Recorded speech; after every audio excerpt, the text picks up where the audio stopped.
Hi Aquarius, here's a general look at your solar chart for November 2013, and every year at this time the Sun comes to the top of your solar chart, and that's important because it is about your direction, where you're going from here, in a professional sense but also in a personal sense. So these types of things will be more on your mind, but particularly strongly emphasized this year because the spirit of change is affecting that through the solar eclipse, which will be happening on November the 3rd in Scorpio at the top of your solar chart. So that's the first headline, and the second headline is that Venus is going to begin a long transit of Capricorn, which is the sign before yours. So the solar eclipse happening and affecting the fixed signs most strongly, and you are a fixed sign along with Leo, Taurus and Scorpio.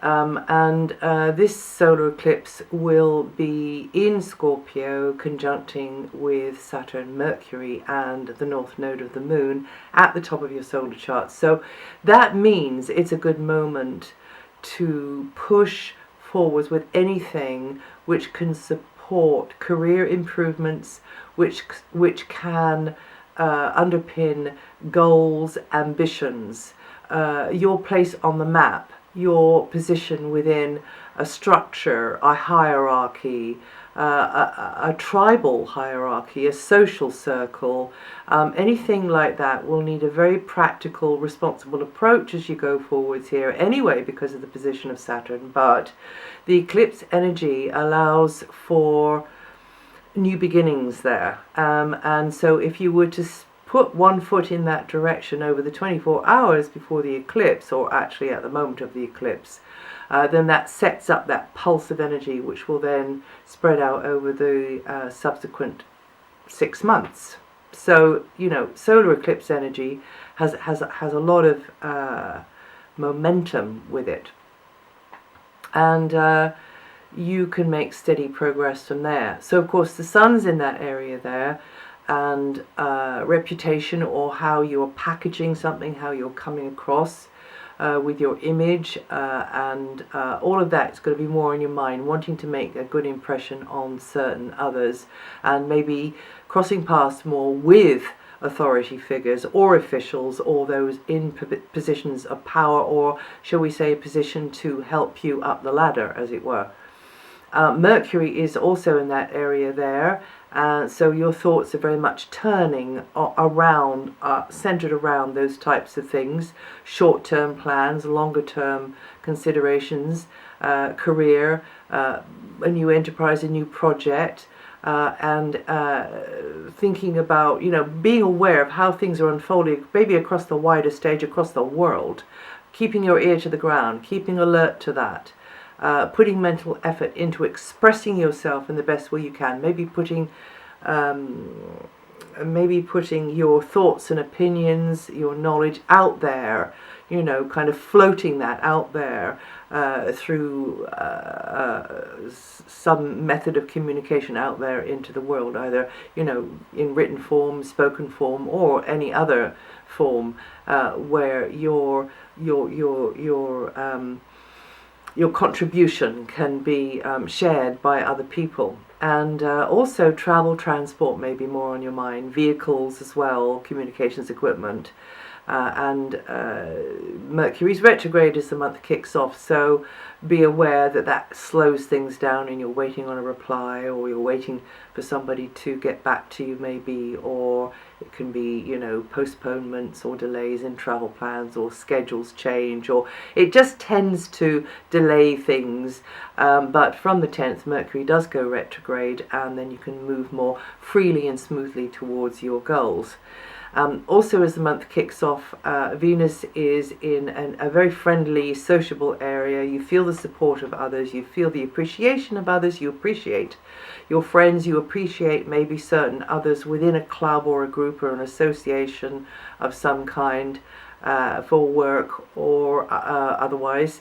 And contacts new and old will be important. Pooling forces and resources will be important.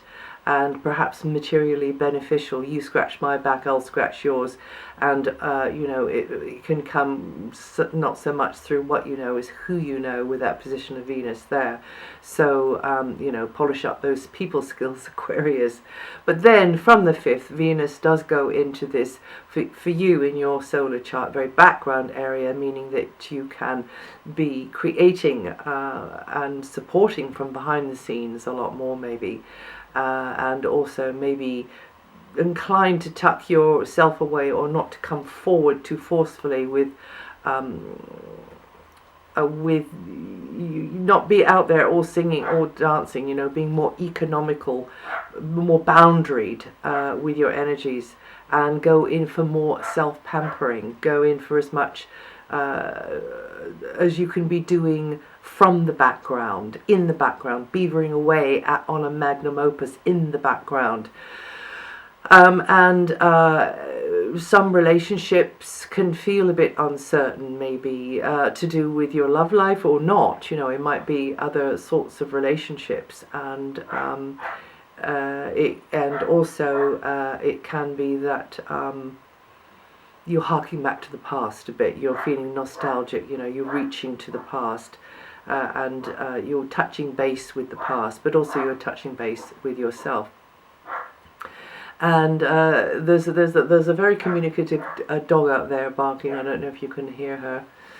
Anyway, the sun then moves out of that area there and goes into a very sociable area of your solar chart. Not so serious as up until the 22nd, but still it's useful for contacts, new and old, more involvement within a community or a collective of some kind, networking, very important, gathering information from others, sharing information with others.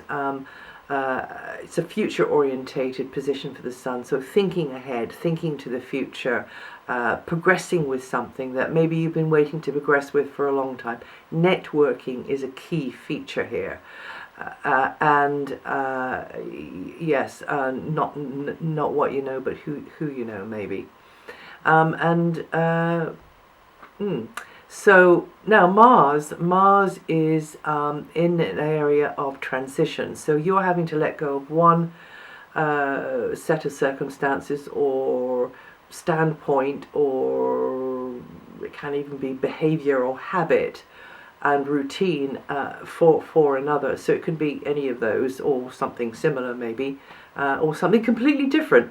There can be some turmoil with this. You've got to sort of organize things, and you don't have a free hand because others, from a financial standpoint, or because you share an agreement or a contract with them, or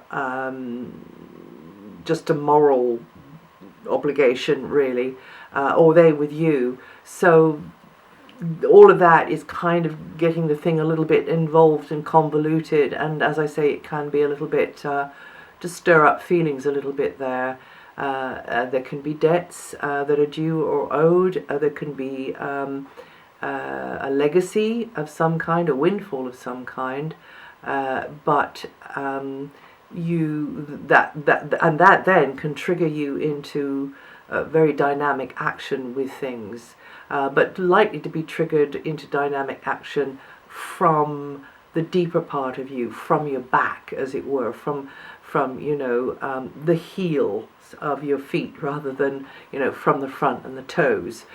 So very much coming from that deeper part of you, and a real strong momentum there and willpower there, but also be careful not to be coerced.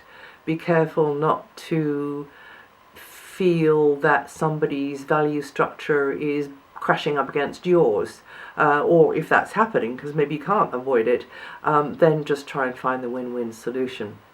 So overall, cooperative interactions are favoured, and alliances can be fruitful. But you will be feeling a little bit more sensitive, and others' feedback can be invaluable here, and it may help you to be more effective and functional than if you were going it alone. Jupiter is going to be in your area of health and work until next July, and that means there'll be no shortage of opportunities to learn and grow through employment matters, co-workers, daily duties, what you set yourself to do every day. And you could expand and expand and expand on something that you actually, if you're self-employed, you've sort of, in an official sense or just an unofficial sense, you can really benefit. There's a very beneficial energy here, and abundance can come to you if you've managed to balance that expansive energy of Jupiter with that very disciplined, contracting energy, a responsible energy of Saturn. The indications are that you will get a chance to experience new methods of working, so you might, a door might open to an area of work or a way of working that is, a bit of a surprise, but Jupiter is very good at getting us to adventure or explore into areas that we knew nothing about before. So anyway, employers or colleagues will tend to be more appreciative of what you've got to offer, your abilities, your contribution. And you Aquarians born between the 7th and the 11th of February, or with 19 to 22 degrees rising, going to feel this energy the most. Saturn, I've mentioned earlier, is at the top of your solar chart, and slowly over this long transit until 2015, you're going to be restructuring your outer world and your inner world, and placed on the map even in gradual stages, or if it's not placed on the map, it's your domestic routines in gradual stages. And if you're old enough, look back about 29 years and you'll see what was happening then with the previous Saturn transit of this area and what happened next. And you Aquarians born between the 1st to the 7th of February, or with 12 to 18 degrees rising, going to feel that energy the most this month. And